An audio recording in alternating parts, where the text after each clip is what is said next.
ప్రతిరోజు కూడా మీరు బిల్స్ నెంబర్ ఆఫ్ బిల్స్ వస్తున్నాయి తెచ్చుకో. ప్రతి ఒక్కరికి కస్టమర్ ఫస్ట్ ఆఫ్ ఆల్ ఇచ్చేయండి, అలవాటు చేసుకోండి. ఫస్ట్ ఆఫ్ ఆల్ ఏంటంటే ఏదైనా సరే మీరు ఇచ్చే రెస్పాన్స్ కానీ మీరు ఇచ్చే సర్వీస్ కానీ ఏదైనా సరే మీ మీద ఆధారపడి ఉంటుంది.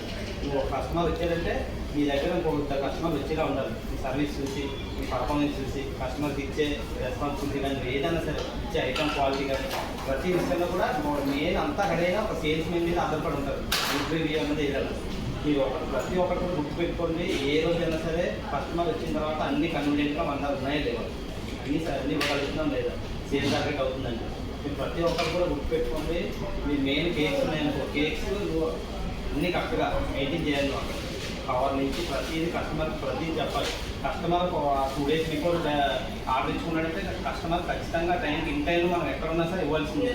కావాలంటే ఇంటికి వెళ్ళాలని ఇవ్వాలి మనం. ఎందుకంటే అక్కడ కమిట్మెంట్ అయ్యాం, అడ్వాన్స్ తీసుకున్నాం. ఆ అమౌంట్ 50 నుంచి 60% వరకు తీసుకుంటున్నాం, ఒక్కోసారి ఫుల్ అమౌంట్ తీసుకున్నాం. అలాంటప్పుడు మన కస్టమర్కి మనం ఎందుకు ఇవ్వాలి కేక్?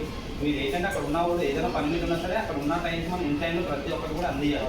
కస్టమర్కి ప్లాస్టిక్ బాక్స్ అంటే ప్లాస్టిక్ బాక్స్ అంతే, ఏ వెయిట్ అంటే ఆ వెయిట్ ప్రతిదీ కూడా మీరు నోట్ చేసుకోండి. కస్టమర్ కూడా ఏమైనా సరే మీరు చెప్పినా సరే చెప్పాలి. మీరు ఏమన్నా బ్యాటరీ ఏమైనా వచ్చినా ఒక ఐటమ్ బాగుంది అన్నా సరే ఏ మోడిఫై వచ్చింది అదే వస్తుందా లేకపోతే వేరేది వస్తుందా, మీరు ప్రతి ఒక్కరు కూడా ప్రతి దాని మీద అవగాహన ఉండాలి. మీరు కస్టమర్తో ఏమన్నా కంప్లైంట్ ఉన్నా సరే కస్టమర్తో మన ఫోన్ నెంబర్ తీసుకొని మళ్ళీ ఒకసారి వచ్చిన తర్వాత టేస్ట్ ఇవ్వాలి. ఐటమ్ అప్లై చేసుకున్నామో ఎలా ఉన్నదని తెలుసుకోవాలి. ఓకే, ఈ మంత్ టేస్ట్ అనేది తెలుసుకో ప్రతి ఒక్కరికి కూడా. ఈ మంచి టార్గెట్ రీచ్ అవ్వాలి. Okay, thank you.